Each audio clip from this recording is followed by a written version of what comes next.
Jelas ya. Baik, semoga teman-teman semua dalam keadaan sehat dan berbahagia ya pada malam hari ini ya. Keren sekali nih untuk kita pada malam hari ini karena teman-teman semua sudah beraktivitas seharian tapi tetap semangat untuk mengikuti acara kita pada malam hari ini. Baik, sebelum mengawali kegiatan pada malam hari ini, saya ucapkan terima kasih kepada edunitas.com yang telah membuat acara atau program Edunitas Expert Class pada malam hari ini.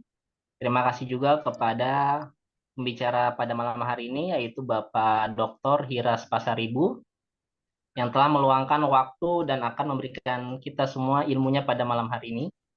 Serta teman-teman Ya, juga yang yang dalam acara pada malam hari ini.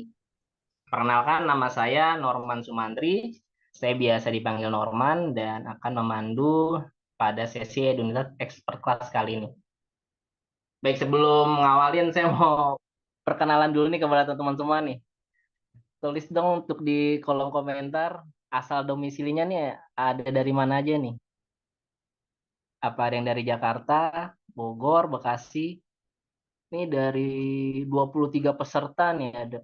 Oh, ada yang Tangerang. Julius. Oh, ada yang Kalbar juga. Baik, Rita. Oh, Lampung. Oh, ternyata banyak juga ya dari Jabodetabek ya. Saya kira hanya di Jabodetabek aja, baik. Kalau begitu, tadi dari perkenalan, ada.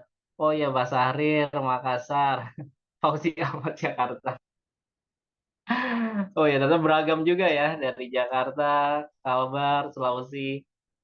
Baik, tadi sekilas mengenai perkenalan kampus ya Universitas Kota Jakarta.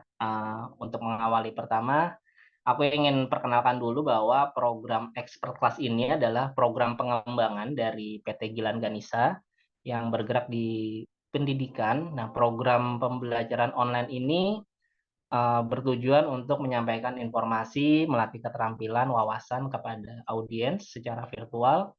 Dan nanti untuk benefitnya, teman-teman juga akan mendapatkan sertifikat materi yang dipelajari dan akan langsung interaksi kepada pemateri yang ahli dalam bidang akuntansi pada malam hari ini. Baik, karena ini ada azan, kita tunggu sebentar ya. Kayaknya kita ada jeda dulu sambil nunggu azan.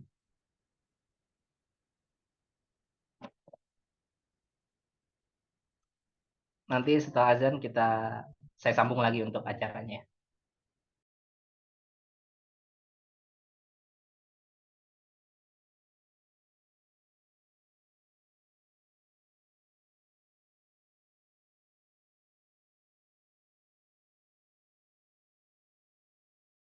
Edunitas, being successful is easy.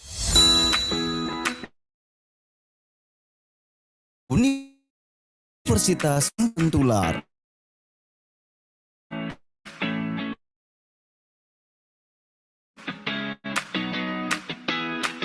Universitas Emputan Tular memiliki 2 kampus untuk memenuhi kebutuhan masyarakat. Kampus pertama beralamat di Jalan Cipinang Besar nomor 2, RT 1, RW 1, Cipinang Besar Selatan, Jatinegara, Kota Jakarta Timur, 13410. Kampus kedua beralamat di Jalan Puri Kembangan nomor 2, Visi dan Misi Universitas Emputan Tular.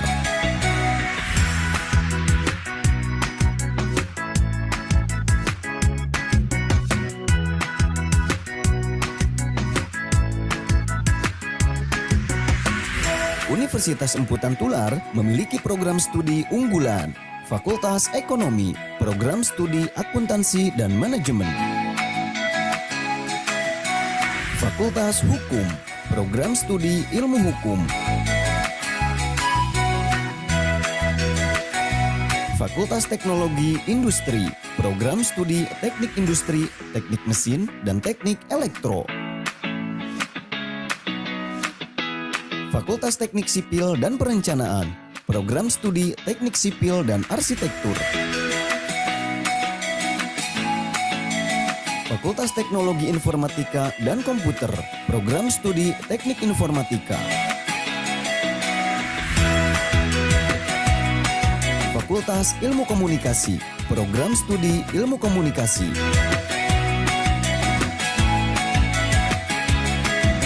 program Pasca Sarjana S2, Magister Ilmu Hukum dan Magister Manajemen.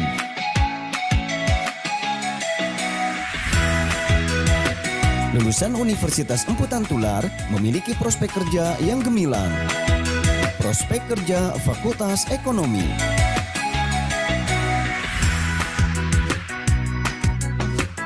Prospek kerja Fakultas Hukum.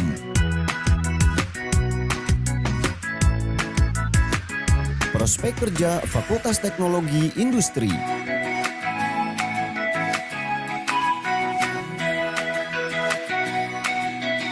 Prospek kerja Fakultas Teknik Sipil dan Perencanaan.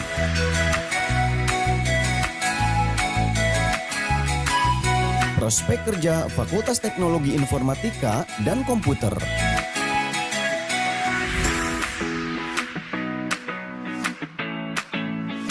Prospek kerja Fakultas Ilmu Komunikasi.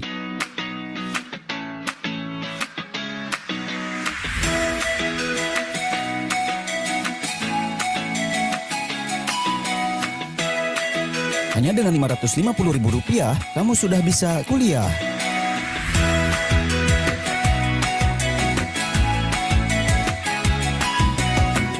Keunggulan Universitas Emputan Tular.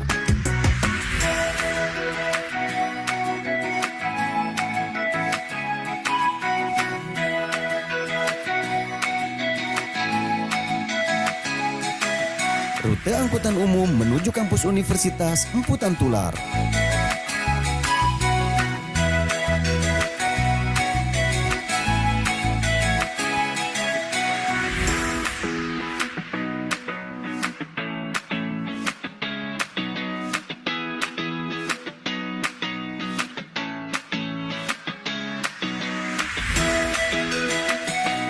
Di Universitas Emputan Tular menyelenggarakan program perkuliahan karyawan atau P2K untuk mengakomodir para pekerja, karyawan, dan masyarakat luas untuk meningkatkan jenjang pendidikan serta jenjang karir.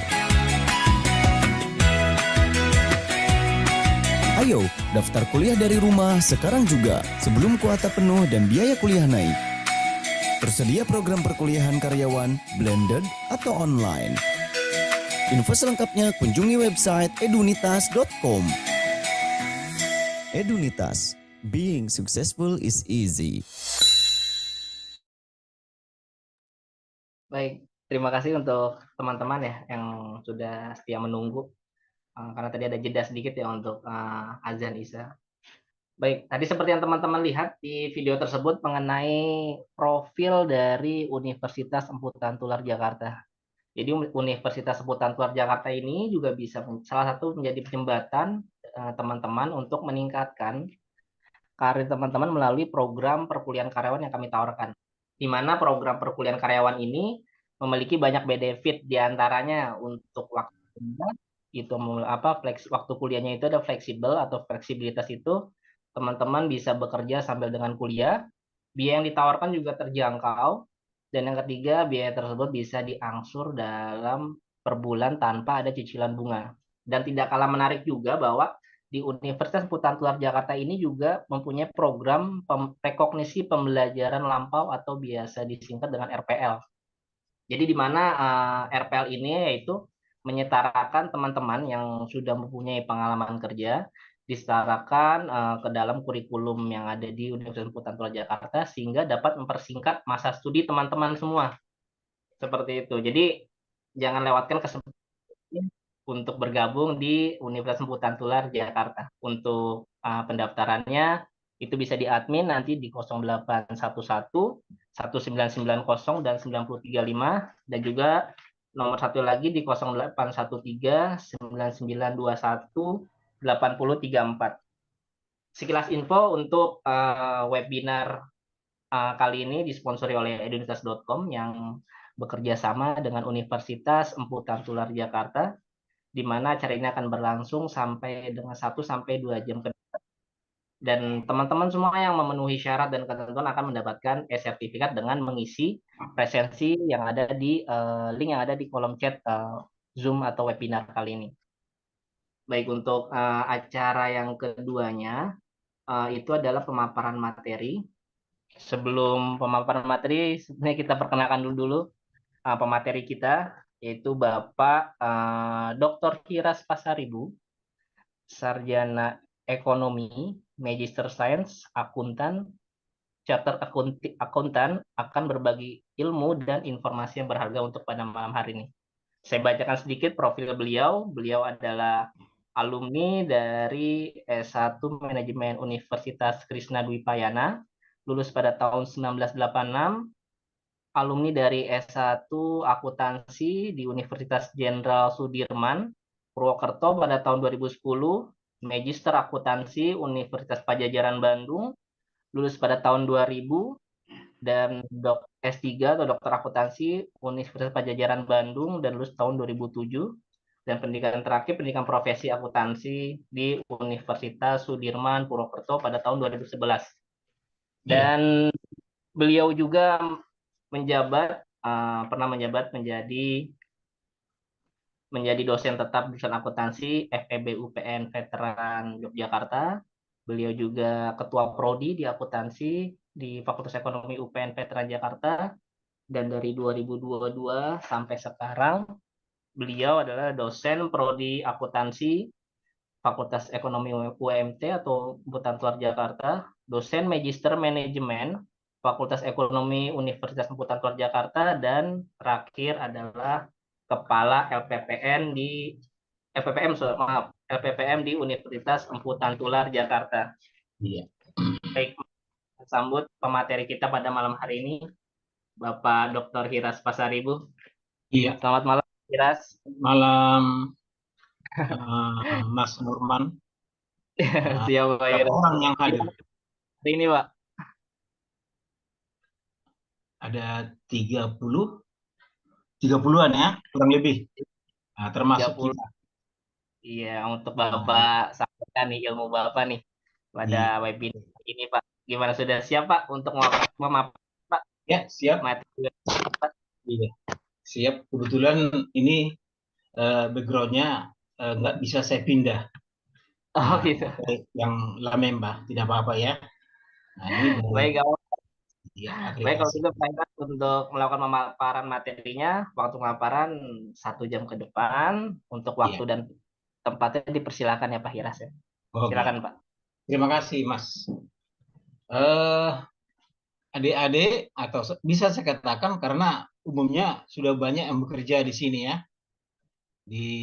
Ada yang perusahaan swasta, walaupun ada 1, 2, 3 mungkin yang belum bekerja ya. Tapi saya katakan saudara ya, saudara-saudari yang saya sayangi ya, silakan untuk mendaftar di Emputan Tular seperti yang sudah dijelaskan tadi.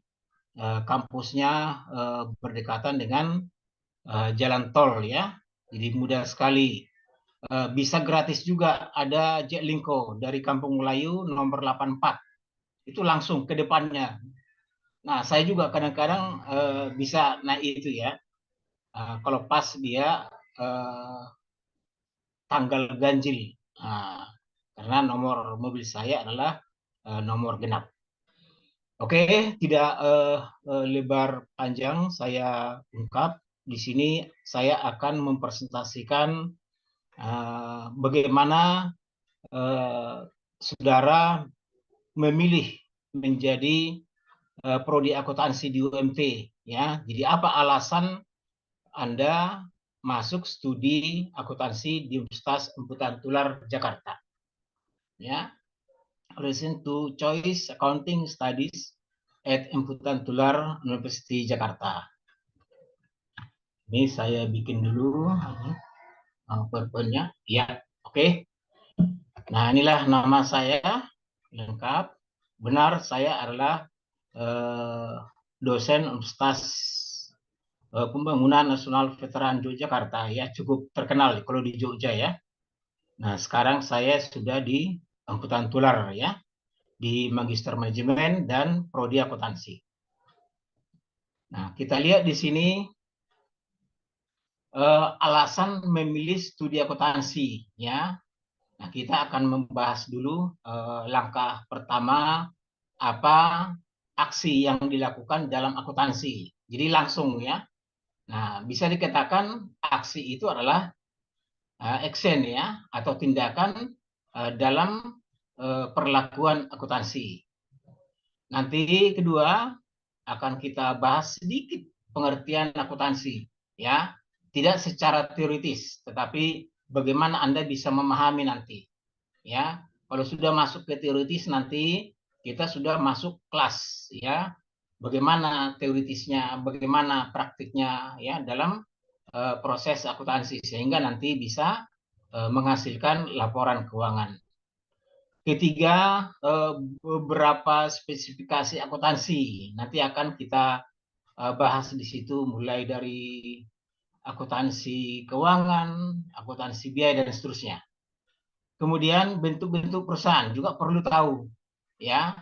Nah, mulai dari perusahaan perorangan ya, nanti dalam bentuk persekutuan.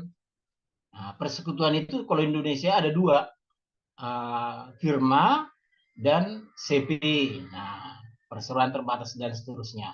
Nanti akan kita bahas. Kemudian, apa sih kelebihan jurusan akuntansi dibandingkan dengan jurusan-jurusan lain? Nah, ini nanti menjadi pilihan-pilihan yang utama karena luasnya lapangan kerja yang Anda miliki nanti apabila Anda memasuki studi di S1 akuntansi.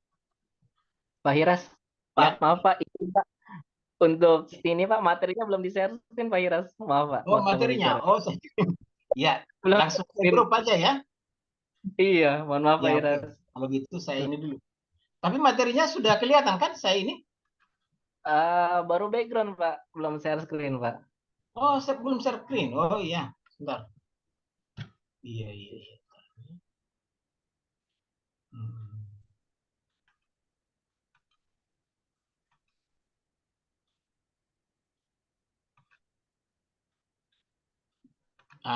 Ya. Oke, sudah Oh iya, kelihatan? Nah, oke, ya. aman Oke. Pak. Nah, Mari Pak lanjut. berarti dari tadi belum kelihatan ya? Saya Iya, ulang belum dari lihat. awal ya, berarti ya. Tadi hanya Siap. kata-kata. Nih, saya ulang dari awal supaya semua nanti jelas ya. Nah, jadi calon-calon mahasiswa datang hari ini ingin mengenal bagaimana studi akuntansi. Nah, jadi di sini judul yang kita buat adalah alasan memilih studi akuntansi di Universitas Emputan Tular Jakarta. Ya, saya bikin mangkok dulu supaya kelihatan semua. Iya, oke, ini satu-satu tadi ya. Tapi waktu saya 1 jam cukup banyak gitu ya. Nah, kita nanti akan membahas ini, ada beberapa poin yang perlu kita bahas. Nah, tadi sudah saya ungkapkan bahwa yang pertama, bagaimana aksi atau tindakan dilakukan dalam akuntansi. Itu perlu tahu dulu. Sehingga nanti, tindakan-tindakan yang dilakukan dalam akuntansi itu atau pencatatan-pencatatan yang dilakukan dalam proses akuntansi itu adalah seperti apa. Nah, kita perlu tahu sehingga kita bisa memilih prodi itu. Kemudian nanti secara teori yang kita ambil dari buku, tetapi Anda mengerti apa pengertian akuntansi. Kemudian spesifikasi akuntansi nanti akan saya uraikan, akuntansi keuangan, akuntansi biaya, dan seterusnya. Bentuk perusahaan, saudara-saudara sudah tahu bagaimana perusahaan kita di Indonesia, mulai dari perorangan, persekutuan, CP, dan seterusnya. Kemudian, kelebihan apa jurusan akuntansi? Nah, karena Anda memilih suatu jurusan, harapan untuk mendapatkan suatu pekerjaan dan ilmu perlu tahu dari awal, ya. Kemudian bidang pekerjaan apa? Nah, yang akan Anda cari atau yang bisa Anda kerjakan setelah mempelajari akuntansi, ya, lulus sarjana atau S1 akuntansi. Nah, kita lihat di sini, ini nggak nampak semua ya. Iya, nggak apa-apa. Nah, tindakan akuntansi itu yang pertama, apa itu akuntansi? Nah, itu perlu tahu dulu, ya. Siapa yang menggunakan data akuntansi? Ya. Nah, siapa yang menggunakan data? Nah, yang menggunakan data itu adalah para manajer. Nah, kalau dia sudah perusahaan go public, berarti para perusahaan atau manajer, ya, karyawan dan pihak pengguna, investor. Kalau dia sudah go public. Kemudian kedua, akuntansi nanti akan kita bahas bagaimana sejarah singkatnya, ya. Nah, kalau itu sudah masuk ke teori-teori nanti, mulai dari membuat lempengan atau logam dari mata uang, ya mungkin mata uang waktu itu tidak ada dalam kertas, ya, mungkin dalam bentuk biji-bijian, ya, atau dari tanah, nah, ya, dipadatkan, ya. Nah, kemudian masuklah ke Belanda, ya. Nah, yang disebut dengan tata buku tunggal, itu pernah Anda dengar itu, ya, tata buku tunggal. Nah, kemudian apa perbedaan pembukuan dengan akuntansi? Nah, itu perlu kita bahas nanti singkat aja. Kemudian akuntansi dan Anda, ya. Nah, kalau Anda sudah mengenal akuntansi, maksudnya maka Anda akan memperdalam. Setelah memperdalam nanti Anda akan mempelajari semua mengenai ilmu-ilmu di dalam akuntansi, termasuk juga praktiknya, ya, sehingga nanti Anda sebagai profesional di bidang akuntan atau akuntansi. Dasar-dasar akuntansi itu ada konsep etika, ya, atau di sini kita sebut itu etika itu adalah konsep dasar bisnis. Jadi setiap ada pencatatan harus ada konsep yang kita gunakan, ya. Nah, kalau sekarang disebut dengan standar akuntansi yang berlaku umum, ya. Kemudian di dalam pencatatan itu nanti ada asumsi yang kita gunakan, ya. Kemudian persamaan dasar akuntansi. Kalau persamaan dasar akuntansi itu sama dengan timbangan. Harta itu sama dengan utang dan modal, kan itu kan? Ada keseimbangan. Nanti kita lihat di gambar, ya. Nah, pengguna konstruksi akuntansi. Nah, ya. Penggunanya itu siapa? Ya. Jadi sebelum digunakan oleh pengguna, nah kita katakanlah itu manajemen, para investor. Kalau dia sudah TPK, investor itu tidak hanya satu. Kalau hanya satu berarti perorangan. Tetapi kalau sudah banyak dia, berarti investornya itu sudah banyak.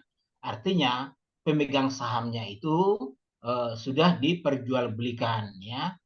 Nah, kemudian bagaimana kita melakukan ringkasan transaksi? Ya, ringkasan transaksi itu biasanya dibuat nanti kemana harus kita posting. Nah, kita masukkan. Nah, itu kalau yang sudah pernah di SMK, SMA, ya dulu, atau sekarang SLTA, belajar akuntansi. Nah, tahu dia, ya. Jadi harus ada transaksi, kemudian transaksi itu nanti kita ringkas dalam bentuk jurnal. Nah, jurnal 2 kolom namanya.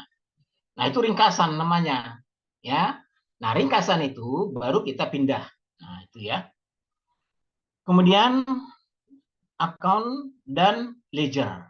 Account itu adalah kalau bahasa Indonesianya akun juga, akun. Nah, kalau dulu perkiraan, ya, terakhir-terakhir ini sudah masuk akun, ya. Nah, dan ledger. Akun itu adalah perkiraan, berarti satu, misalnya kas, ya, piutang. Nah, itu akun, ya. Kemudian ledger, ya, dalam bahasa Indonesianya di akuntansi juga disebut ledger, sama dengan buku besar, gitu, ya. Nah, kemudian nanti setelah kita susun ledgernya, nanti akan dibuat ringkasan juga dalam bentuk trial balance, ya. Jadi trial balance itu adalah neraca saldo. Jadi saldo kiri, saldo kanan kita kurangi. Ya, biasanya kalau aset itu lebih besar kanan. Kalau dari segi perkiraan kanan. Nah, kalau dari kita kiri kita. Ya, misalnya kas. Kas itu sebelah kiri kita ya, lebih besar itu daripada sebelah kanan kita. Nah, berarti kalau lebih besar namanya saldo kas. Gitu ya. Kemudian trial balance yang disusun dari saldo-saldo ledger nanti akan dilakukan pengukuran ya, setelah pengukuran penyesuaian. Nah, setelah dimasukkan dalam penyesuaian nanti saldo itulah yang disebut dengan adjusted trial balance. Ya, adjusted trial balance. Nah, kalau yang pernah di SMK pasti tahu itu. Neraca saldo disesuaikan, ya. Nah, saldo disesuaikan, bisa neraca saldo disesuaikan. Jadi neraca saldo atau trial balance tadi, ya. Nah, di-adjust. Setelah di-adjust, nah kemudian ada saldo setelah disesuaikan, ya. Nah, kemudian apa itu laporan keuangan atau financial statement? Nah, income statement itu adalah kalau di SMK laporan laba rugi, ya itu income statement. Nah, retained earning itu apa? Laba yang ditahan. Dari mana itu laba yang ditahan? Laba yang ditahan itu adalah laba bersih, ya, dikurangi kalau dia perangan dulu, prepay, ya pengambilan pribadi, ya maka saldo laba ditahan. Tapi kalau dalam perorangan langsung ditambahkan ke modal, ya seperti itu. Bagaimana kalau dia dalam bentuk PT? Nah itu retained earning dikurangi dividen. Nah seperti itu ya. Nah saldo retained earning itulah menjadi tambahan modal atau capital, ya. Atau disebut juga kalau dalam perseroan terbatas modal saham. Jadi modalnya itu adalah modal saham ditambah dengan laba ditahan. Seperti itu.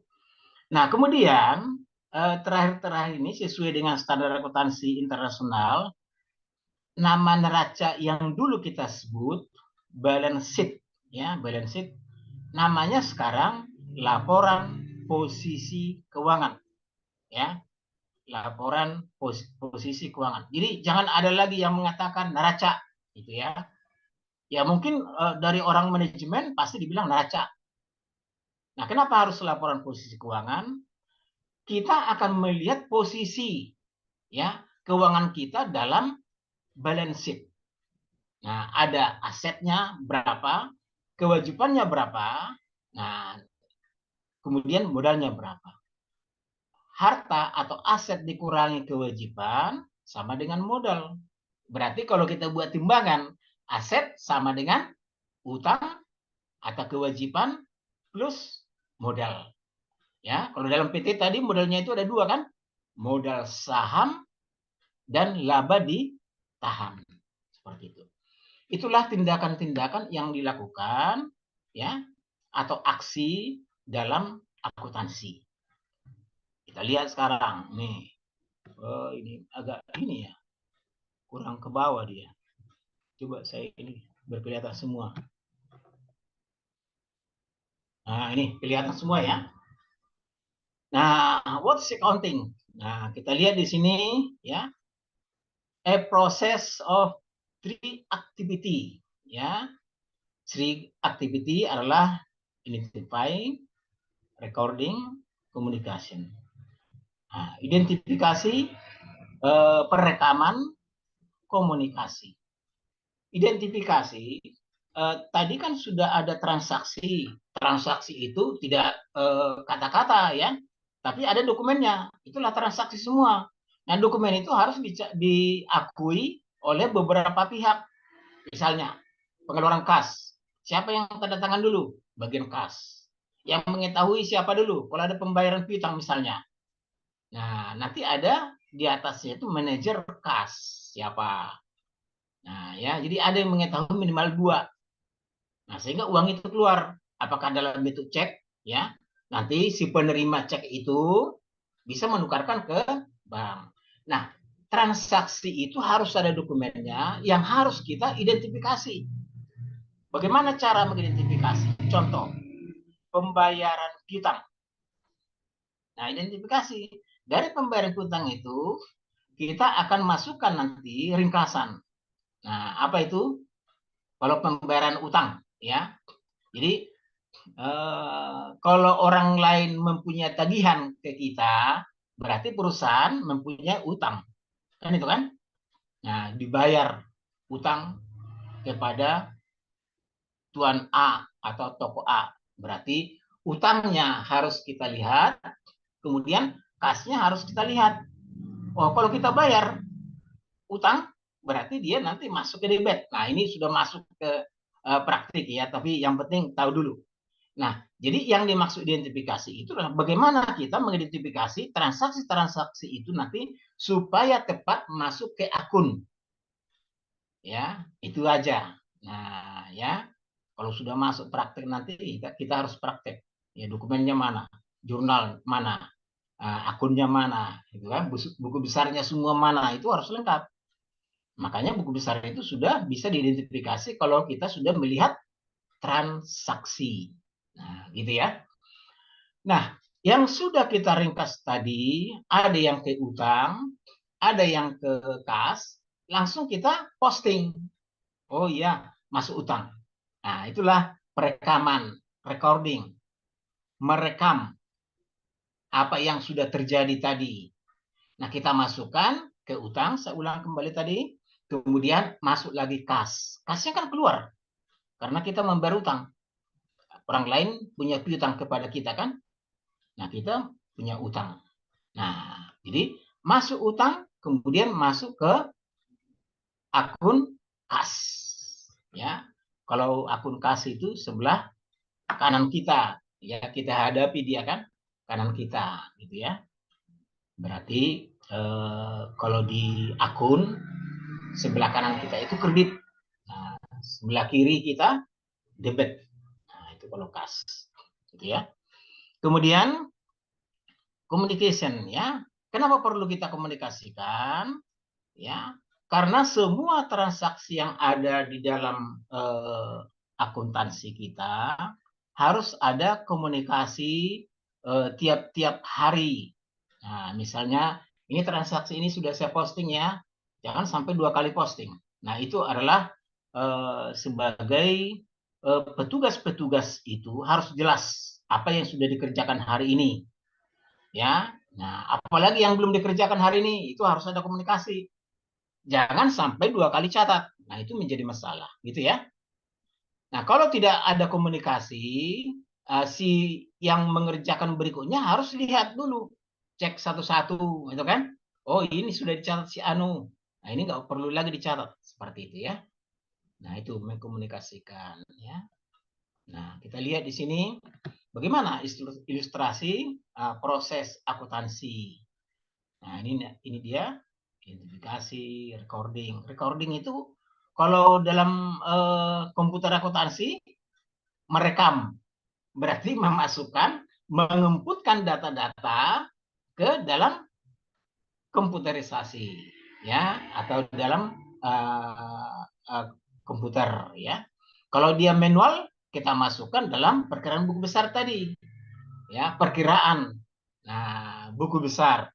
Perkiraan itu adalah tunggal satu-satu. Kalau buku besar semua. Nah, makanya perkiraan dalam buku besar. Nah, makanya kita sebut perkiraan buku besar. Ya. Nah, kemudian perlu ada komunikasi, sudah jelas tadi. Memang harus ya kalau sekarang kan sudah ada WA. Ini sudah saya catat ya dan seterusnya. Ini laporannya. Nah, sekarang ingat, kalau kita sudah menggunakan komputerisasi, tiap hari itu sudah ada laporan. Ya. Ada laporan akuntansinya tiap hari gitu loh. Makanya ada komunikasi. Kita lihat. Nah, bagaimana pertanyaan-pertanyaan yang sering terjadi bagi pengguna? Nah, dari catatan-catatan tadi yang sudah kita masukkan semua, termasuk juga laporan-laporan harian, nah itu ada pertanyaan nanti. Kalau ada yang bertanya, apakah uang tunai cukup untuk membayar tagihan? Nah, Anda harus bisa menjawab segera.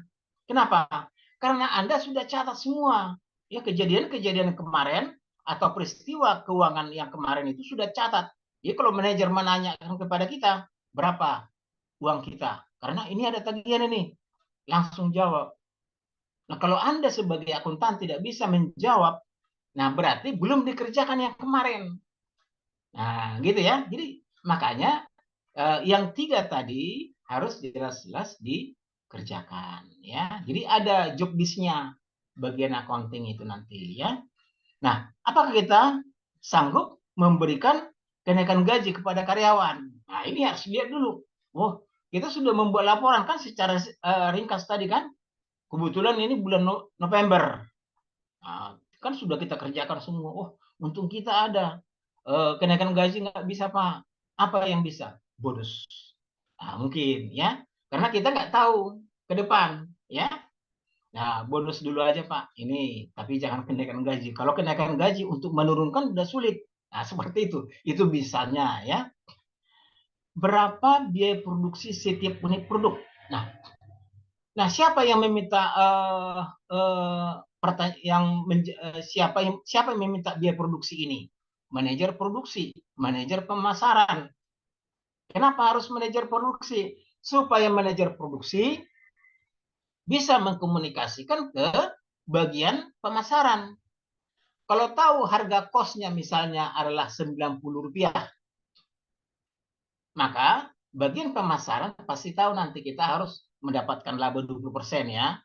Dari 90 misalnya, berarti 18. Berarti kita harus jual berapa? 108 misalnya seperti itu, ya.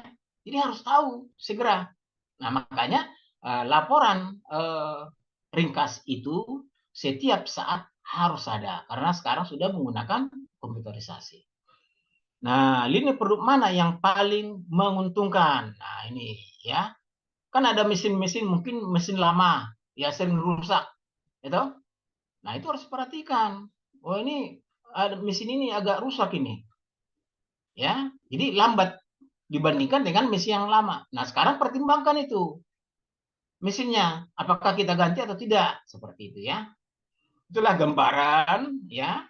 Nah, ini sebenarnya di materi ini sudah ada. Nanti saya kirim di kita ya di WA group. Nah, kita lihat di sini apa perbedaan bookkeeping dan accounting ya. Kalau bookkeeping itu kan dari Belanda itu.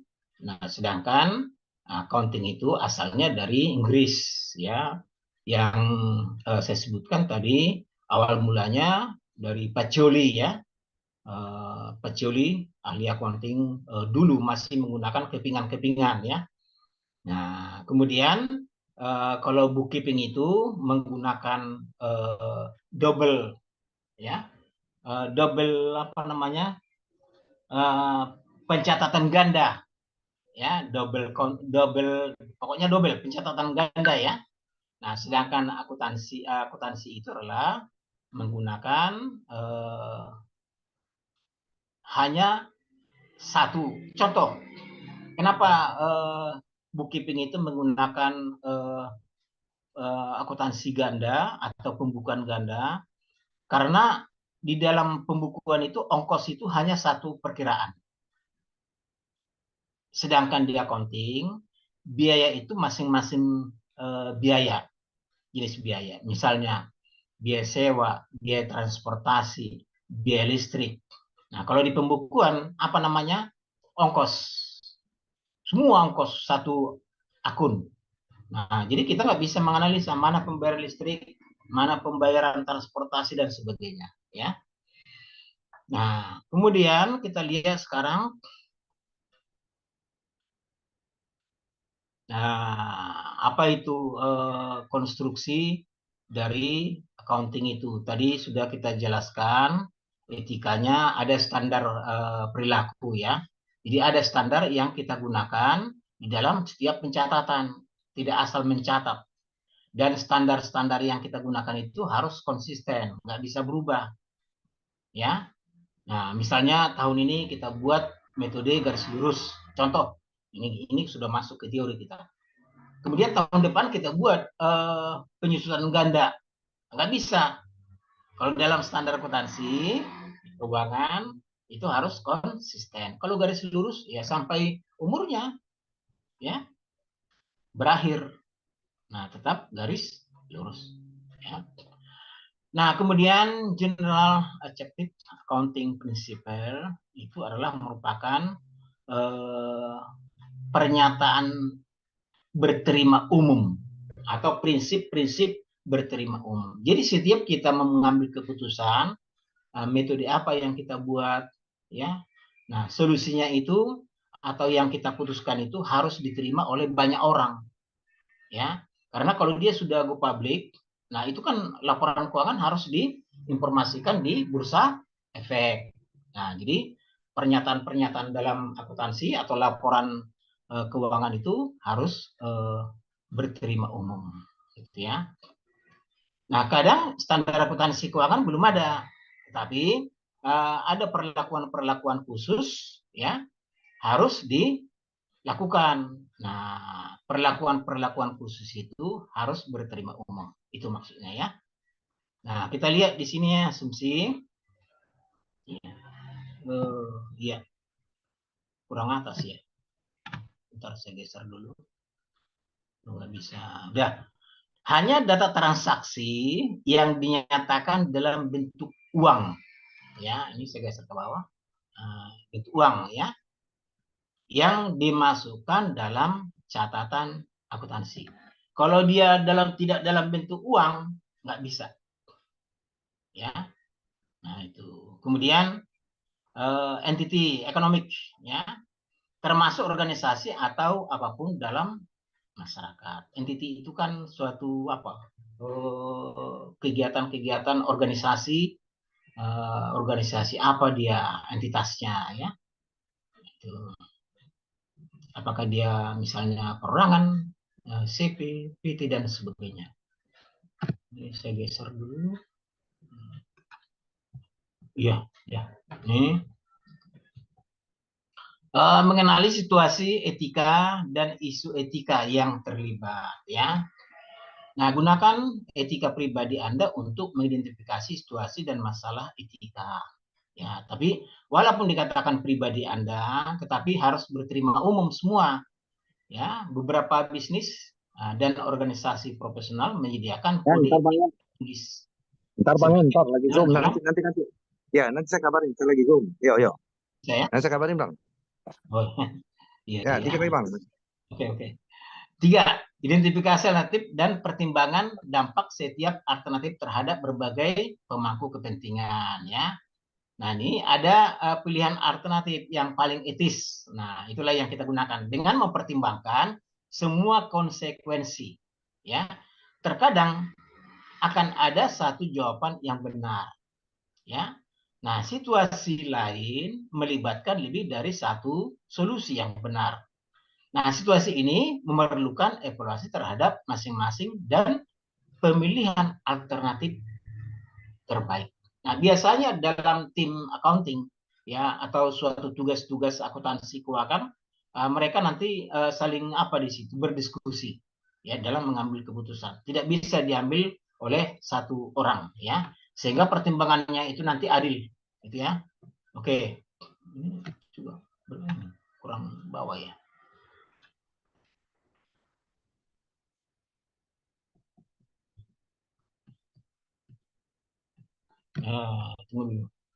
Ini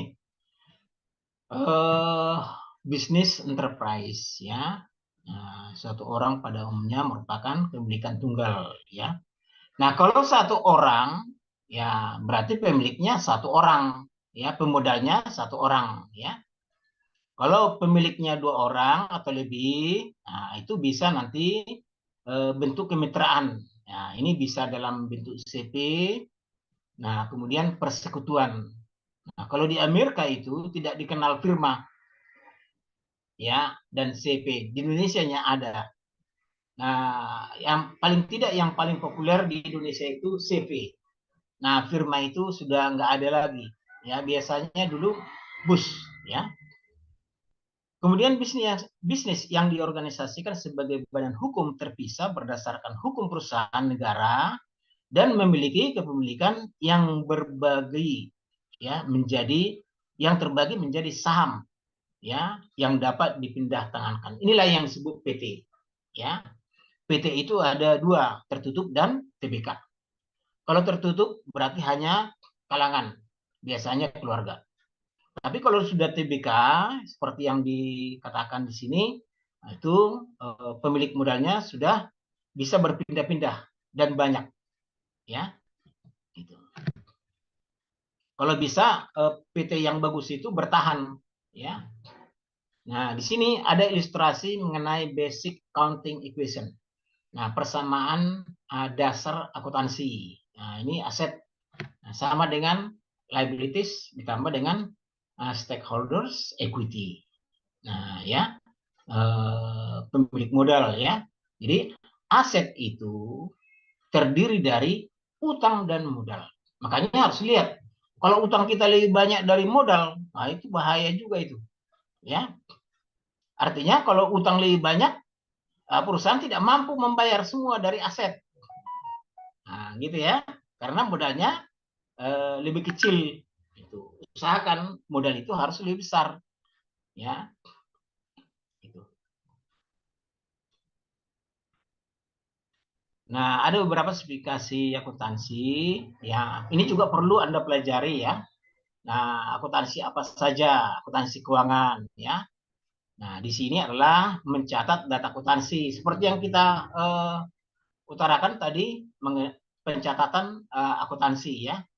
Akuntansi keuangan itu adalah merupakan dasar, ya, dalam proses akuntansi. Dia hanya sampai penyusunan laporan keuangan, ya. Ada perusahaan jasa, perusahaan dagang. Nah, kalau sudah masuk nanti akuntansi keuangan kedua, nanti di situ ada akuntansi manufaktur. Nah, tapi tidak masuk mengenai akuntansi biayanya, tapi bagaimana pencatatan akuntansi keuangannya saja, ya, di manufaktur. Itu akuntansi keuangan. Nah, kita lihat di sini ada sistem akuntansi. Bagaimana kita menyusun sistem akuntansi, ya? Kalau definisi sistem akuntansi disebut penetapan pola catatan dan laporan akuntansi serta pengembangan prosedur dan pengumpulan, pencatatan dan penyusunan data-data akuntansi.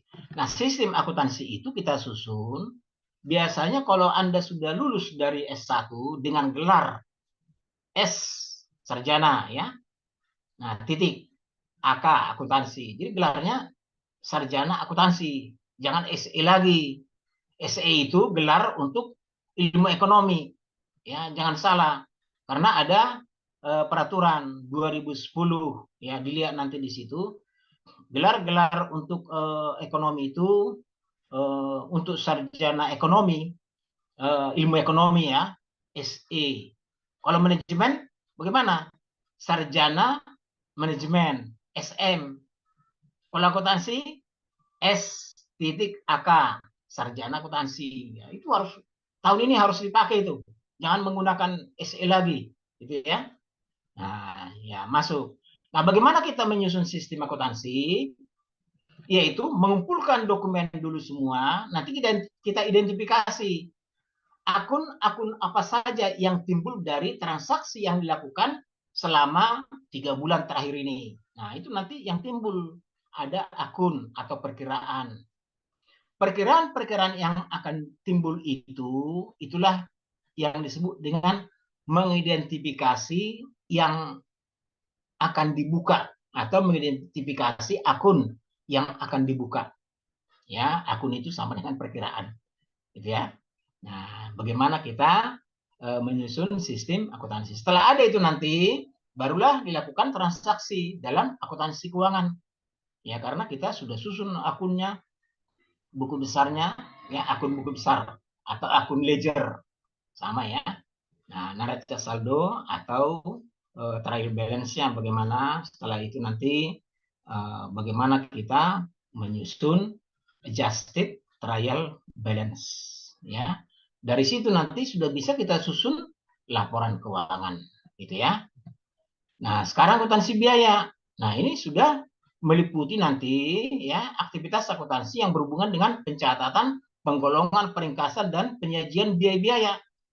Nah, di sini nanti ada biaya material, labor, dan overhead. Ya, material itu apa? Bahan baku langsung, ya. Nah, labor itu apa? Tenaga kerja atau biaya langsung untuk produk. Overhead itu apa? Biaya-biaya tidak langsung, tapi bisa membentuk suatu produk.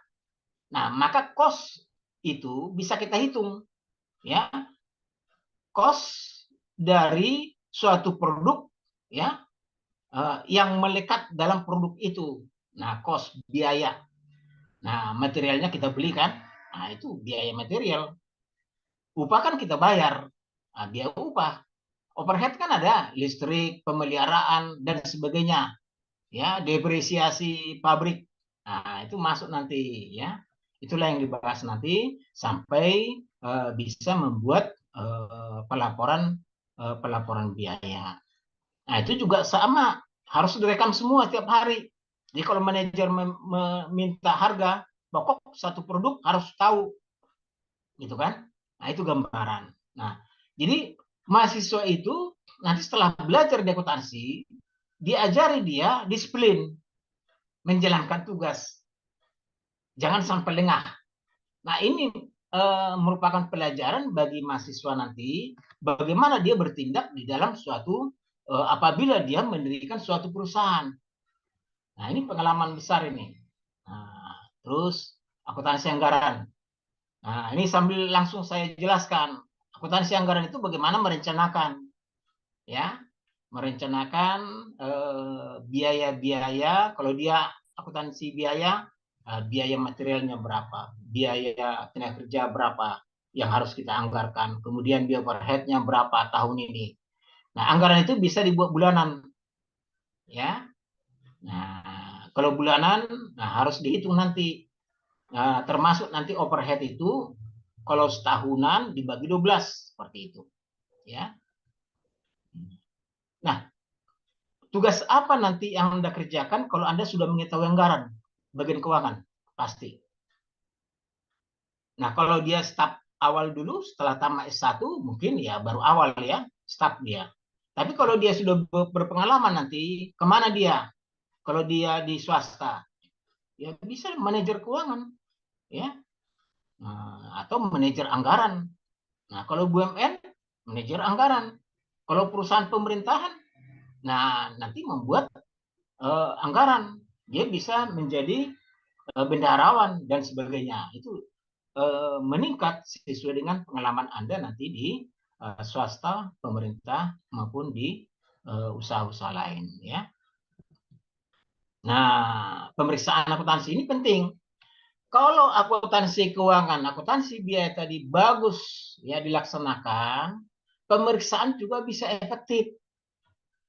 Kalau efektif, ya, maka semua sudah berjalan bagus. Nah, inilah yang perlu Anda ketahui sebagai calon mahasiswa. Dengan mengetahui akuntansi, Anda sudah punya bekal apabila nanti bisa membuka suatu usaha. Ya, kalau bekerja saya pikir mudah. Ya, yang penting Anda nanti akan diajari bagaimana perkuliahan secara teori, praktik, ya, dan pemecahan kasus-kasus. Nah, akuntansi pajak. Nah, kenapa dipelajari akuntansi? Di manajemen mungkin dia hanya pengantar hukum pajak, ya, dan memang harus tahu. Tapi di akuntansi ini harus ada, ya, hukum pajak dulu, tax accounting, akuntansi pajak, baru manajemen pajak. Nah, itu harus nanti dipelajari, ya. Nah, bagaimana meminimalisir pembayaran pajak oleh perusahaan, ya. Jadi gitu. Bagaimana efisiensi akuntansi bisa meminimalisir pajak yang harus dibayar emputan tular.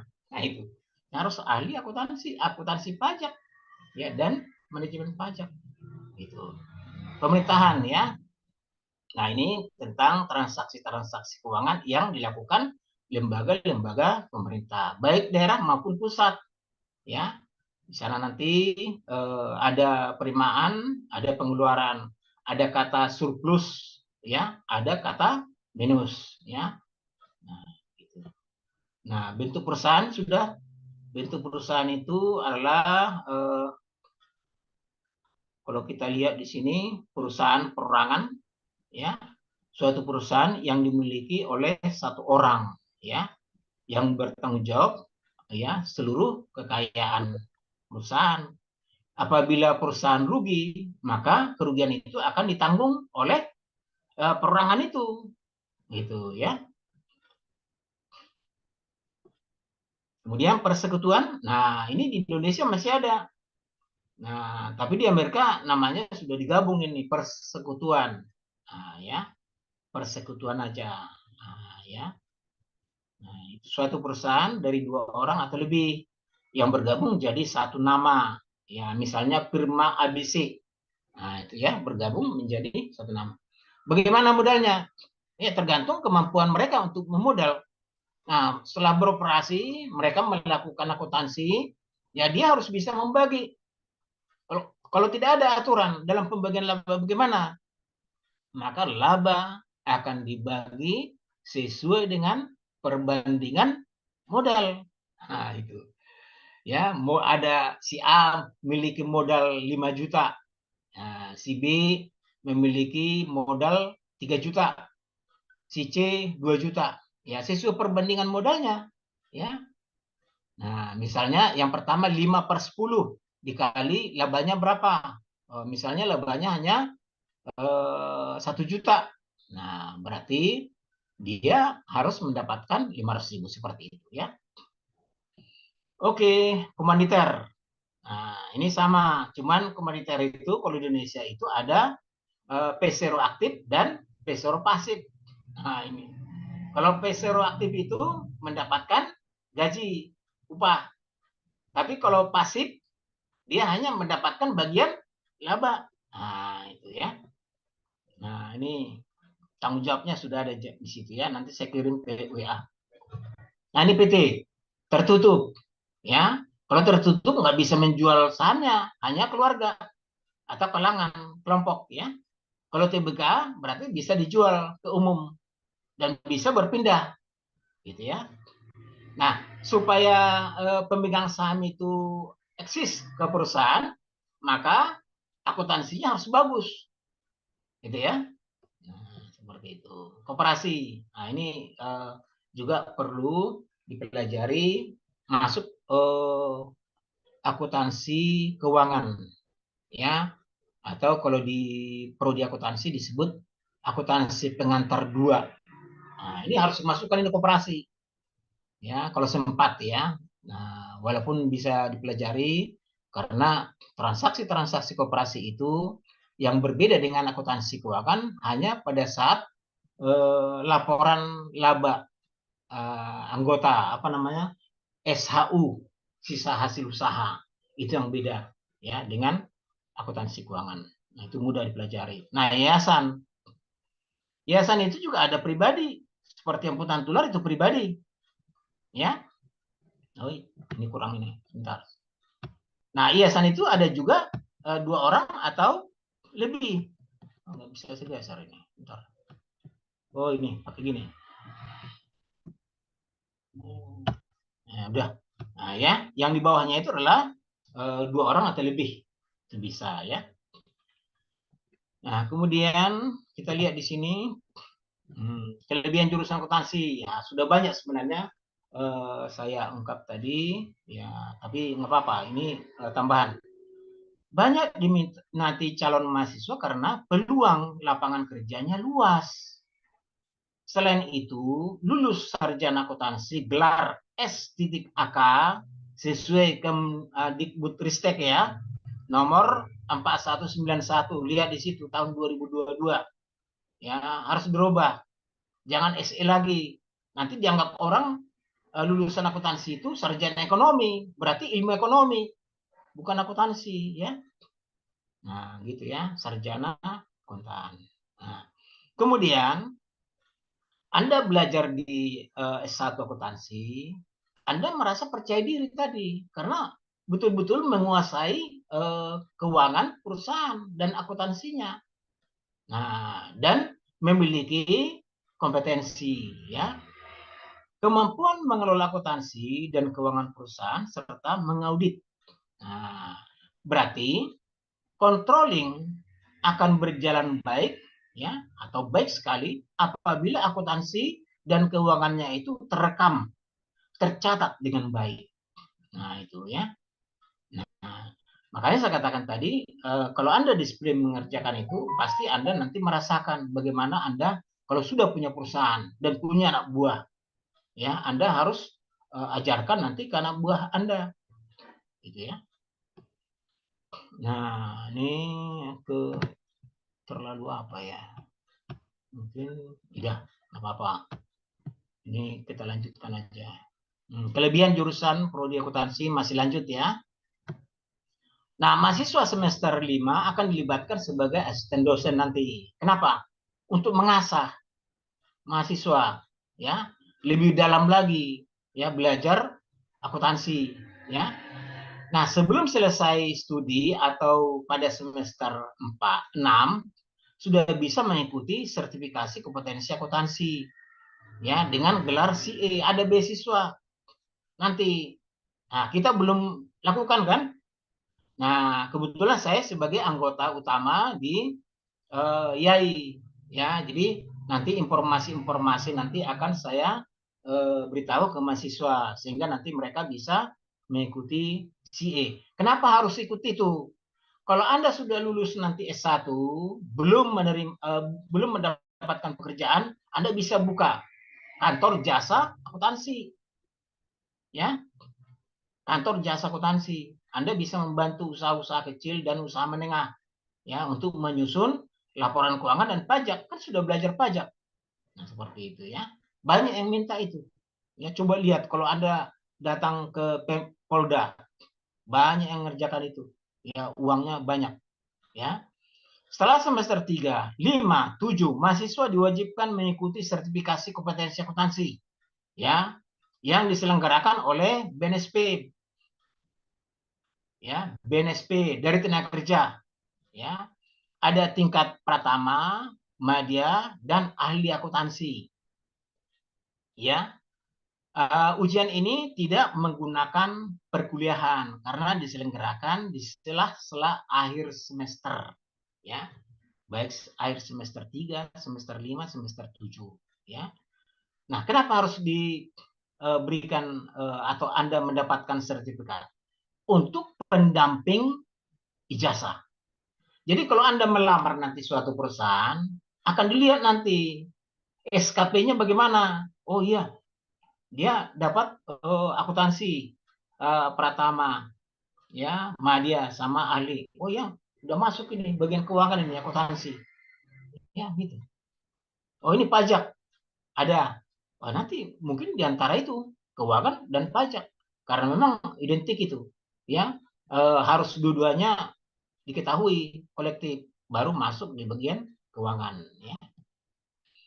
Nah, bidang pekerjaan tadi udah banyak sebenarnya, tapi tidak apa-apa, ini kita masukkan. PNS bisa, ya. Tadi kalau Anda masuk PNS berarti Anda nanti akan ditempatkan, kan sudah ada SKPI, ya, surat keterangan pendamping ijazah, akan ditempatkan sesuai perusahaan. Sekarang itu sudah wajib melihat itu, tidak boleh main-main untuk lulusan-lulusan. Jangan Anda jurusan akuntansi tempatkan bagian personalia, dia salah itu, ya. Artinya mereka tidak mengetahui, ya. Makanya ada SKP ini supaya perusahaan itu nanti bisa melihat SKPI-nya, keahliannya kemana arahnya, seperti itu, ya. Nah, kemudian swasta juga demikian, ya, akan dilihat semua, ya. waktu pertama Anda masuk S1 akuntansi, mungkin stop dulu, pengalaman, dilihat nanti pekerjaan Anda. Kalau Anda disiplin tadi mengerjakan itu, akan naik. Ya, bisa bendaharawan, bisa akuntan manajemen, ya, dan seterusnya. Ya. Kemudian menjadi wirausaha mandiri. Anda kan diberikan juga pelajaran di S1 kewirausahaan. Artinya lulusan itu semua tidak mungkin ke perusahaan pegawai negeri dan swasta, ya, nggak mungkin. Tapi ada yang berminat juga, saya swasta aja dah, masa gajinya segitu kan. Nah, dia masuk menjadi wirausaha aja. Nah, ya, dan mandiri. Nah, dia kan sudah pengetahuan dasarnya udah lengkap semua. Keuangan bisa, akuntansi bisa, perpajakan bisa, apalagi yang kurang. Ya, manajemennya itu banyak yang membantu kita nanti. Manajemen itu sudah ada dipelajari di waktu semester pertama. Dulu pengantar bisnis, sekarang kalau nggak salah itu diganti pengantar manajemen. Karena di pengantar manajemen itu sudah ada jenis-jenis perusahaan. Nah, gitu ya. Kalau itu pengalaman saya dulu. Tapi di Emputan Tular mudah-mudahan juga sudah berbenah itu ya. Dan saya lihat bagus sekali ya. Kemudian buka kantor jasa akuntansi. Tadi sudah sebenarnya ya. Yang penting Anda sudah punya gelar CA, Chartered Accountant, ya. Nah, dengan sertifikat ini Anda berhak buka, tidak perlu izin, ya, tidak perlu izin kemana-mana, buka langsung perorangan aja. Nah, kantor jasa akuntansi, Anda sudah buka di situ, ya. Artinya Anda bisa menyerap tenaga kerja lain juga, ya, kalau maju nanti. Konsultan pajak, ya, karena memang di S1 ini Anda belajar perpajakan nanti, mulai dari perpajakan, akuntansi pajak, dan pengelolaan pajak atau manajemen pajak. Tadi kan sudah kita jelaskan. Nah, itulah bidang-bidang yang perlu dikerjakan, ya. Nah, kemudian sudah selesai. Mungkin ada pertanyaan, silakan. Waktunya Pak sih mungkin ya. Ya, Pak Iya, sekali. Tanya apa dosen? Iya. Iya. Oke, Pak Hiras nih sangat menarik juga ya Pak pembahasannya mengenai akuntansi ya Pak Hiras. Iya. Bahwa kita dari pembahasan materi Pak Hiras nih kita belajar apa itu akuntansi, dasar-dasar akuntansi, pengguna akuntansi, bahkan sampai kelebihan prospek Pak Hiras. Ini saya ambil belajar juga. Terima kasih. Ini sangat akuntansi. Pak Iras, untuk sesi selanjutnya dan teman-teman kita akan ada tanya jawab. Ya. Tapi sebelum mengadakan sesi tanya jawab, saya ingatkan kembali ya kepada teman-teman untuk mengisi link presensi yang ada di kolom komentar. Karena dengan mengisi link tersebut nanti untuk mendapatkan e-sertifikat, dan yang terakhir akan ada door prize juga nih untuk teman-teman Pak Hiras.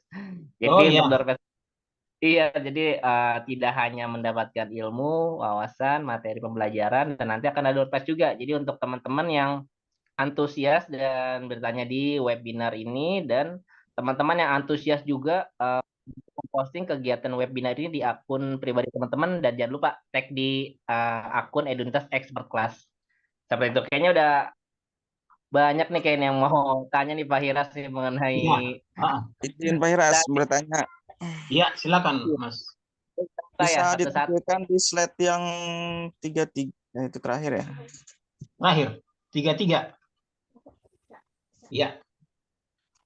Nah, itu pertanyaan pertama. Tadi kan kalau apabila sudah mempunyai gelar CA, boleh membuka kantor jasa akuntan. Pertanyaannya, apakah boleh tidak seorang itu tidak berserjana akuntansi, misalkan sarjana hukum gitu, tapi dia sudah bergelar CA. Nah, bolehkah dia membuka jasa akuntan? Itu yang pertama. Terus yang kedua, itu kan konsultan pajak juga sama, misalkan sarjananya itu bukan sarjana AK, bukan sarjana AK, tapi dia mau membuka konsultan pajak dengan dia mempunyai sertifikasi brevet pajak A dan brevet B gitu. Gimana tuh, Pak? Benar. Saya jawab dulu yang konsultan pajak ini ya. Dari Fakultas Hukum, dari manajemen, dari akuntansi, bisa dapat brepet A dan B. Kenapa? Karena di brepet A dan B itu sudah belajar akuntansi juga. Akuntansi pengantar 1 dan 2. Ya, dia bisa buka untuk konsultan pajak. Ya, walaupun dia dari Fakultas Hukum, tidak ada masalah. Ya. Tapi saya katakan tadi, kalau dia di akuntansi S1, otomatis dia sudah mempelajari perpajakan. Untuk mendapatkan sertifikat brepet A dan B itu sangat mudah. Ya, apalagi perguruan tinggi kita atau prodi akuntansi kita sudah menyelenggarakan brepet pajak A dan B.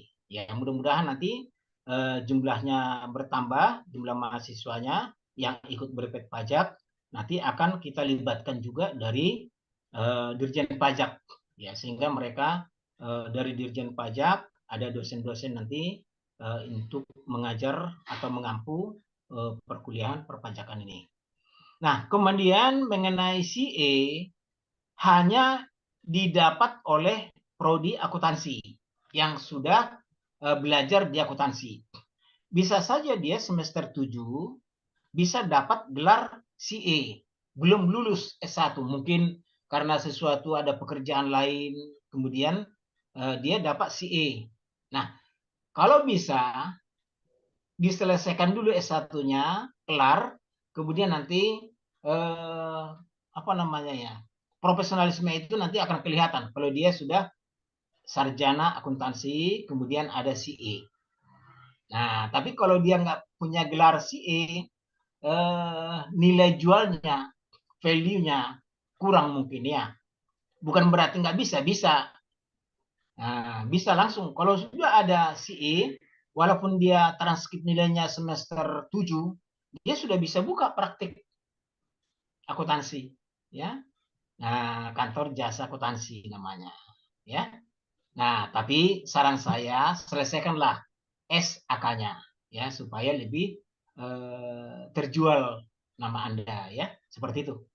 Ya. Mohon maaf Pak, maksudnya kalau bukan sarjana akuntansi gitu, misalkan sarjana hukum tak boleh, tapi mempunyai sertifikat CA, boleh nggak untuk buka kantor jasa akuntan? Aduh, sebenarnya CA itu kan sekarang sudah ujian ya, ujian akuntansi. Mungkin saja dari SH itu ya bisa belajar. Sekarang kan ada privat akuntansi kan, seperti dulu itu akuntansi dasar terampil mahir. Nah, yang dulu itu bisa ikut ujian CA. Nah, karena kenapa?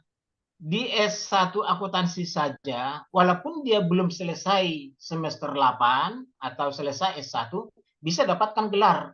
Berarti tanpa gelar juga di akuntansi bisa. Nah, oleh karena itu, apabila dia seorang sarjana hukum bisa dapat gelar CA dengan ujian sekarang kan, itu tidak masalah. Silakan buka. Namanya kantor jasa akuntansi. Ya. Dengan Berarti tidak harapan mengikat ya Pak, harus sarjana akuntansi gitu, nggak harus gitu ya? enggak ada. Kalau dalam ketentuan itu memang enggak ada. Tapi kalau Anda sudah punya gelar CA, ya, berhak untuk buka kantor jasa akuntansi, ya. Enggak tahu peraturan yang baru, tetapi kalau yang dulu seperti saya langsung buka aja waktu itu. Nah, tanpa melihat izin dari Departemen Keuangan atau dari notaris, langsung buka, tidak perlu notaris. Tapi kalau Gitu. dia dalam bentuk 2 orang atau lebih dalam bentuk CP, nah itu harus notaris. Ya, kalau perorangan sudah langsung buka walaupun fakultas hukum. Ya, dengan asumsi tadi, walaupun dia belum selesai sarjana akuntansi, bisa dapat CA, itu kan? Berarti tanpa gelar bisa. Berarti kalau dia sudah hukum, kemudian dia ujian CA lulus, berarti semua sudah memenuhi persyaratan CA. Yang penting ikut ujiannya itu ya. Betul, lulus. Anda kan bisa kursus akuntansi, privat privat kan? Tidak masalah. Atau mungkin saudara, tolong ajarin saya akuntansi dong. Nah, itu kan bisa. Yang penting Berarti mesti briefing A, briefing B dulu ya, baru si CE-nya. iya, kan ada namanya akuntansi dasar dan terampil aja. Dasar terampil. Berarti dasar itu akuntansi keuangan, sedangkan terampil itu sudah masuk akuntansi biaya. Boleh deh Soalnya Pak dosen. Nih, saya kan udah masuk UMT nih, tapi jurusannya Fakultas Hukum, tapi rencananya itu saya mau ambil Privat A dan Privat B. Nah, cuman bisa. karena kita di hukum kan informasi perpajakan itu mungkin nggak ada ya. Itu bisa kemana nanti komunikasinya, bisa ikut sertifikasi Privat A dan Privat B gitu Pak? Sertifikasi berpet A, berpet B itu kan nggak ada lagi sekarang. Namanya akuntansi aja. Oh, Akuntansi dasar dan terampil. Nah, itu di kursus-kursus IAI dulu kan, saya dulu mengajar di IAI. Ya, akuntansi dasar dan terampil IAI yang Selemba ini dan di Pancoran ya. Kebetulan saya mengajar dulu waktu itu. Banyak mahasiswa saya dari Fakultas Hukum. Waktu itu dari Universitas Pancasila ada Fakultas Hukum ikut kursus akuntansi. Dia lulus sudah, kemudian dia buka konsultan. Nah, walaupun dia dari hukum, jadi selain notaris dia buka, tapi ada juga penyusunan laporan keuangan. Karena kalau dalam kursus itu kan detail sekali, ya dipelajari akuntansi keuangan itu. Nah, itu dia dulu Pak Julius ya, tapi sudah nggak ada lagi. Itu dulu bos kami ya. Nah, itu saya ajar adalah yang dasar dan terampil ya, termasuk juga akuntansi biaya statistik ya waktu itu. Di Pancoran paling banyak mahasiswanya ya, yang pekerja-pekerja itu seperti itu. Mereka banyak dari non akuntansi, ada yang dari manajemen juga gitu ya. Yang penting dapat CE sudah, karena akuntansi bisa dipelajari di mana-mana gitu ya. Oke. siap, siap Pak dosen. Nah, tolong di info-info aja Pak, nanti kapan jadwal terdekatnya untuk pelatihan Privat A sama B-nya Pak? Iya, oke. Iya. Ya, Nanti Pak. langsung ditanyakan di akuntansi nanti. Itu pelatihannya sudah mulai loh. Kemarin 30 orang kalau nggak salah sama ininya pesertanya. Sudah mulai. Mungkin selesai bulan-bulan September ini. Iya. Oke. Dapat infonya kita dari mana tuh Pak? Kita kan Oh, di prodi hukum. akuntansi. Langsung aja ke sana nanti. Kapan mulai Oh, lagi? oh jadi datengin langsung ke prodi akuntansinya ya? Iya, gitu ya. Oke, siap Pak dosen, Iya. siap. Kasih. Oke, iya. Baik, Masih terima ada kasih. lagi? Silakan kalau ada pertanyaan. Iya, untuk lebih tertib ya Pak Hira sama teman-teman audiens, kayaknya kita perkenalan dulu, Maji, ketika ada yang ingin bertanya, namanya siapa gitu, dan kedua Oh, pertanyaannya, ya iya. Tadi dengan iya, Rangga iya. tadi, kata siapa Iya, tadi. Lupa. Ya, bagus ya. iya. Oke, saya Mhm. Sofian Sauri Pak dari Bogor gitu. Di Iya, Bogor ya? siap. Oh, udah Iya, dari bekerja deh. Saya udah Namanya masuk siapa itu, tadi? Sofian Namanya Sauri, siapa saya tadi? udah masuk Fakultas Hukum Pak di UMT. Oh, ya Iya. S1. Iya betul. Kalau gitu siapa namanya? Sofian Sauri, saya konversi Pak. Oh, konversi ya. Nah, Ya, gini, saya Pak. kan sekarang ada pengabdian eh, di mana itu? Pengabdian masyarakat ya, program dari Pendikti ya, Pendikti. Dari LL Dikti 3 ya. Ada program pengabdian yang disebut dengan KKN. Tapi sebenarnya isinya itu adalah PKM, program kreativitas mahasiswa. Nah, ada di Cianjur tempatnya, ya tempat pengabdian itu nanti ada di Cianjur. Cianjur. Nah, kalau bisa nanti Anda bisa ikut menjadi anggota. Anggotanya nanti dicoba dicari 5 orang, ya. Kemudian dosennya 2, bisa Pak Amin 1, nanti yang lain dicari. Nah, tujuannya apa? Dari hasil PKM ini nanti ada publikasi, mungkin ke Sinta atau Scopus. Apabila nanti ada luaran Sinta atau Scopus, bisa dipertimbangkan nanti atau dikonversikan dengan mata kuliah yang belum diambil di semester 7. Dikonversi. Jadi Anda tidak perlu ngambil lagi mata kuliah itu, asalkan bisa menunjukkan hasil luaran. Nah, luaran yang dimaksud tadi adalah publikasi, mungkin ke Sinta 2, mungkin juga ke jurnal internasional Q3.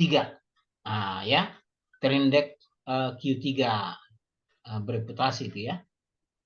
Seperti itu. Nah, coba nanti cari 3 orang. Ya, kalau ada 5 orang lah. Nanti maksud saya 3 orang itu bisa mungkin teman Anda, yang 2 orang lagi biar nanti Pak Amin yang nyari gitu loh.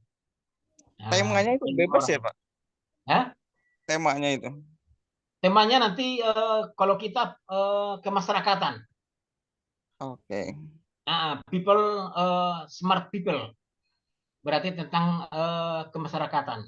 Nah, mungkin bisa PAUD, kewirausahaan, bisa proses pembelajaran, kan kecerdasan semua itu kan. Nah, kecerdasan masyarakat. Nah, misalnya taman bermain, taman membaca, apalagi pelatihan kewirausahaan.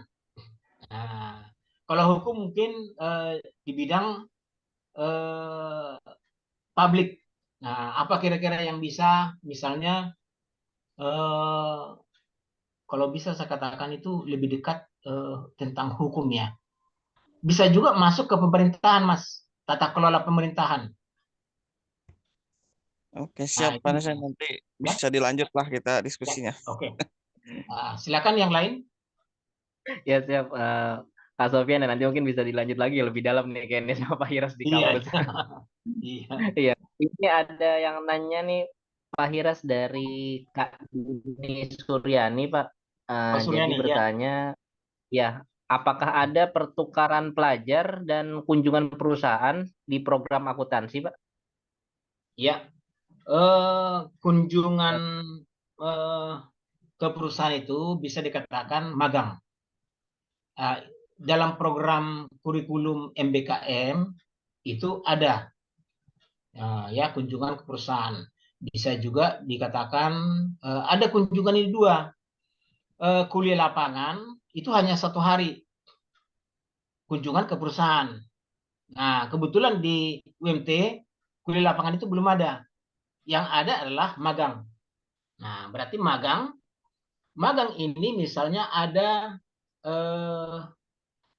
kunjungan ke, ini dari fakultas apa, Mbak Suryani? Beliau ini bertanya, Pak, sepertinya, Pak, Ya, dari mengenai fakultas apa? Enggak, mau saya tahu dulu. Biar saya jelaskan nanti magang yang cocok fakultas hukum itu adalah kejaksaan. Kalau dari ekonomi nanti masuk ke BUMN atau perusahaan multinasional. Sehingga nanti hasil magangnya itu bisa dikonversikan ke mata kuliah yang semester 7. Nah, kalau dia dari ekonomi misalnya, nah magang ini bisa dikonversikan ke mata kuliah yang ada di semester 7. Karena dia mengambil magang itu misalnya semester 7. Seperti itu. Nah, kalau di Fakultas Ekonomi selain magang ada KKN. Nah, KKN ini juga nanti misalnya SKS-nya 4 ya. Nah, itu bisa dikonversikan nanti ke mata kuliah yang lain.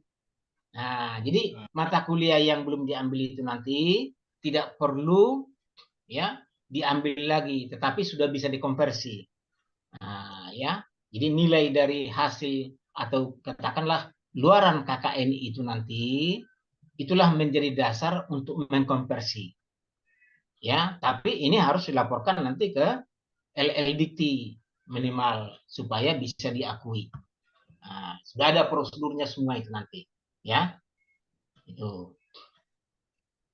Ya, jadi kunjungan atau magang itu ada, tetapi kunjungan 1 hari nampaknya belum ada kita.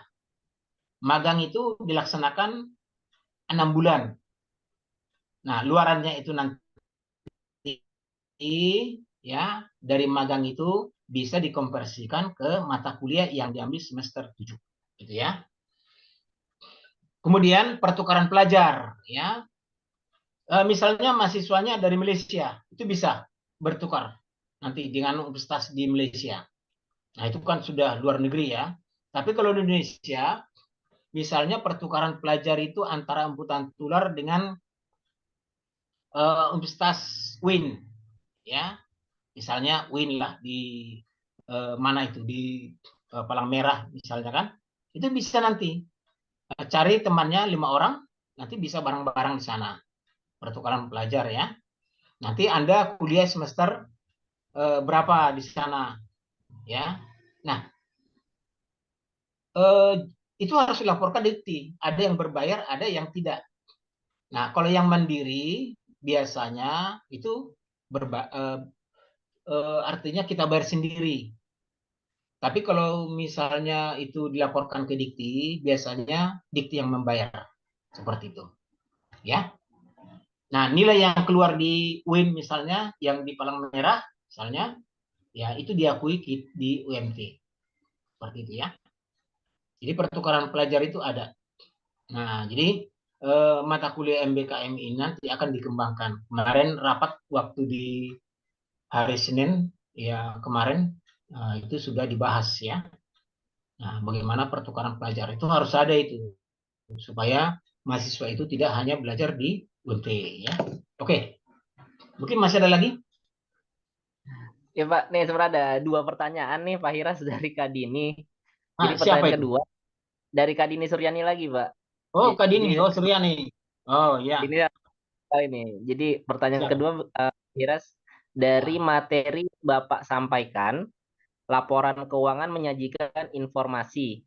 Tolong Iya. jelaskan setiap komponen-komponen dari laporan keuangan yang menyajikan informasi tersebut. Wah, ini sebenarnya udah mulai kuliah nih, Pak. Sedikit aja. Menyajikan informasi. Jadi gini, informasi itu kan setiap saat sebenarnya. Kita jangan dulu masuk laporan keuangan ya. Informasi itu setiap saat harus bisa diinformasikan ya kepada pihak pengguna. Misalnya, bagian produksi akan menanyakan berapa pembelian material kita dalam minggu ini.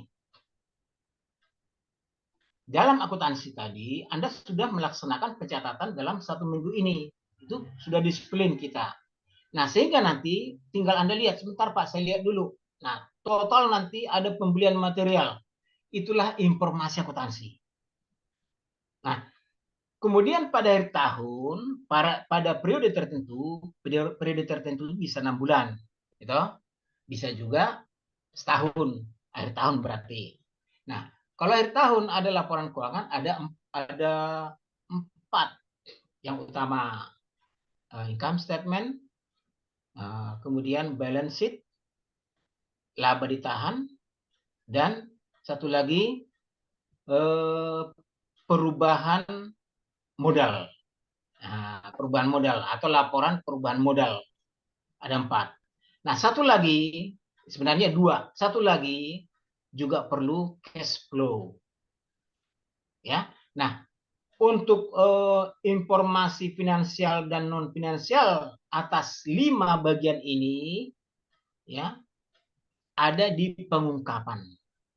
Nah, itulah informasi akuntansi. Jadi informasi akuntansi itu tidak hanya akhir tahun, tetapi pada saat kapan pengguna informasi akuntansi dapat menanyakan ke kita. Kita harus siap. Makanya bagian akuntansi itu harus disiplin mengerjakan yang kemarin. Walaupun tadi pagi itu sudah ada transaksi, langsung kita kerjakan. Jangan pulang dulu sebelum selesai pekerjaan.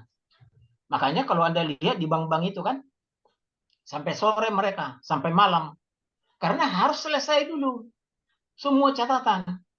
Nah, besoknya semua manajer sudah bisa melihat laporan-laporan informasi keuangan.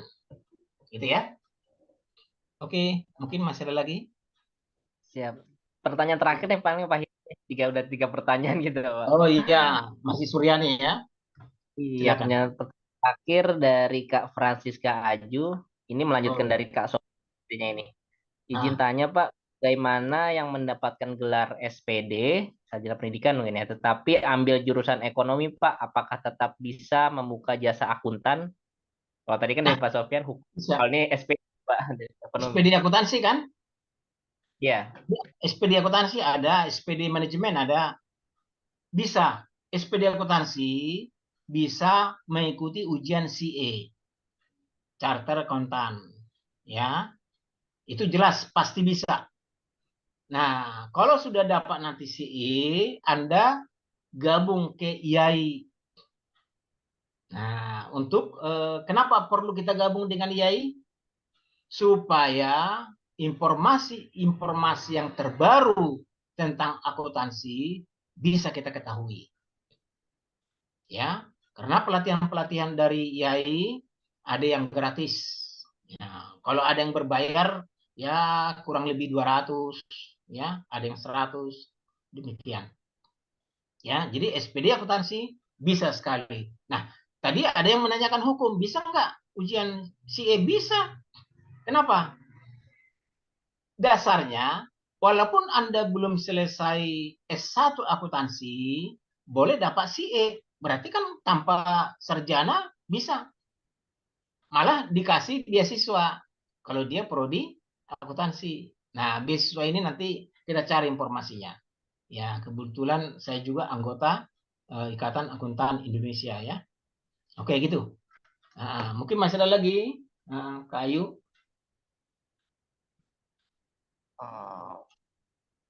paling menjadi pertanyaan terakhir Pak Hiras tadi Oh dari ya, Pak. bagus. Ya, Ya. Iya, silakan. baik. Terima kasih juga nih kepada teman-teman atas antusiasnya untuk bertanya dalam sesi tanya jawab webinar kali ini. Terus terima Iya. kasih juga nih tadi Pak Hiras udah jawab semua nih Pak. Kita kupas tuntas semua nih mengenai akuntansi dan Udah. pertanyaannya Pak Hiras ya. Oh, Iya. iya, iya. Selanjutnya untuk menutup pemaparan materi ini Pak Hiras, closing statement Pak untuk webinar kali ini Pak dalam Oh akuntansinya iya. Pak. Oh iya. Antusias dari dan saudara saya lihat dalam memasuki pendidikan akuntansi ya cukup bagus ya, karena prospek dari akuntansi itu yang utama bisa mendapatkan suatu pekerjaan. Pekerjaan itu banyak, tidak harus PNS, tidak harus perusahaan swasta, bisa menjadi wirausaha. Nah, kenapa saya katakan menjadi wirausaha? Karena kemampuan di bidang akuntansi sudah sangat profesional. Demikian juga di bidang keuangan. Dengan memahami akuntansi, keuangan, biaya, dengan disiplin yang bagus dalam mengerjakan, maka pengendalian perusahaan, terutama di bidang akuntansi dan keuangan, pasti Anda bisa lakukan. Itulah saya katakan kenapa Anda harus memilih prodi akuntansi atau jurusan akuntansi. Karena keahlian yang Anda miliki nanti adalah menjadi ilmu yang profesional. Karena setelah masuk nanti di prodi akuntansi, Anda bisa menjadi asisten dosen. Selain mendapatkan teori, Anda bisa belajar praktik akuntansi. Nanti laboratorium akuntansinya akan ditempatkan di perpustakaan paling bawah. Nanti sebagian setengah dari perpustakaan masuk nanti komputer ada beberapa unit. Nah, itulah praktik untuk akuntansi nanti. Ya, selain itu manajemen juga bisa gunakan karena mereka harus belajar juga praktik informasi akuntansi. Demikian sebagai penutup dari saya, mungkin kalau ada lagi pertanyaan dipersilakan. Nah, tapi kalau tidak ada lagi, saya ucapkan terima kasih. Semoga apa yang kita diskusikan pada hari ini bisa memberikan manfaat ya untuk mahasiswa dan bisa berpikir untuk mendaftar ya di UMT ya, sehingga hasil-hasil yang Anda capai nanti ya, apalagi untuk masa depan Anda, walaupun Anda sudah bekerja sekarang, karir akan lebih baik ya, karena manajer kita akan menilai kita apabila kita profesional dan disiplin, maka kitalah yang menjadi salah satunya dipilih nanti menjadi manajer ya, baik di keuangan, anggaran, di auditor internal dan sebagainya. Demikian Mas Norman, mungkin tidak ada lagi dari saya, sudah cukup. Terima kasih Pak Hiras atas closing statement-nya ya Pak ya. Ya untuk acara selanjutnya kita dokumentasi dulu nih Pak untuk acara kita malam ini. Oh berarti saya tutup dulu. Bentar. Iya. Untuk teman-teman mau dibuka untuk kameranya on cam. Iya. Dulu ya. Iya sebentar ya. Ini saya buka. Iya. Oke udah. Iya sip. Kita lihat dulu. Mengupas tuntasnya mungkin dimatikan juga itu. Kan ada ini. Oke. Nah, biar langsung. Siap. Iya. Oh iya. Kelihatan kan. Pak Norman, salam kenal Pak Norman. Itu kenal dia Bang. Favoritnya bisa ya Pak Norman. Kita lanjutkan ya untuk dokumentasinya ya. Dibuka on cam. 1, 2, 3. Senyum teman-teman semua. Jadi kalau ditamu dipancing. Ya, sekali lagi 1, 2, 3. Saya kalau baca negara ngomongin Pak Jamil dia mau main ada. Ya, gelap ya. Kembali untuk seluruh peserta yang mendaftar kuliah di Universitas Kebudayaan Tular Jakarta, terutama untuk program studi akuntansi ya Pak ya. Jadi untuk melakukan registrasi dan melakukan registrasi dalam bulan ini ada promo menarik nih Pak Hiras kepada audiens juga nih. Nah, untuk informasi lebih lanjutnya bisa kunjungi atau hubungi di 0811 1990 dan 9035, langsung di chat aja untuk adminnya. Dan untuk teman-teman juga bisa mengikuti program Edunitas Expert Class ini dengan materi-materi menarik lainnya yang bisa teman-teman pantau terus di website Edunitas Expert Class dan di Instagram Edunitas Expert Class. Seperti itu. Jadi saya tutup untuk webinar pada malam ini. Saya Norman Sumantri. Saya ucapkan terima kasih kepada Bapak Hiras Pasaribu, tim Edunitas. Terima kasih teman-teman semua. Assalamualaikum warahmatullahi wabarakatuh. Waalaikumsalam. Siap, selamat malam Pak Norman. Ya, selamat malam saudara-saudara. Ya.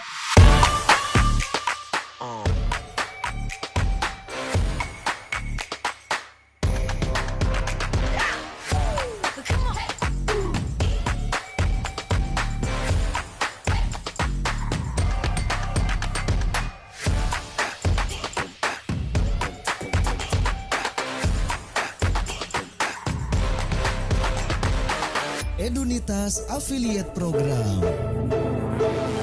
Anda ingin punya penghasilan tak terbatas? Yuk bergabunglah dengan Edunitas Affiliate Program.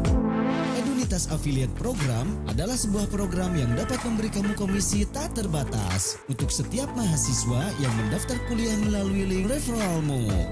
Hanya dengan berbagi informasi, Anda bisa mendapatkan komisi. Komisi hingga jutaan rupiah atau tak terbatas. Mudah dilakukan dan gratis.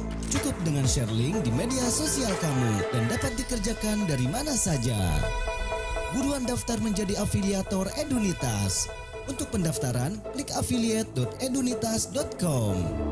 Edunitas, being successful is easy.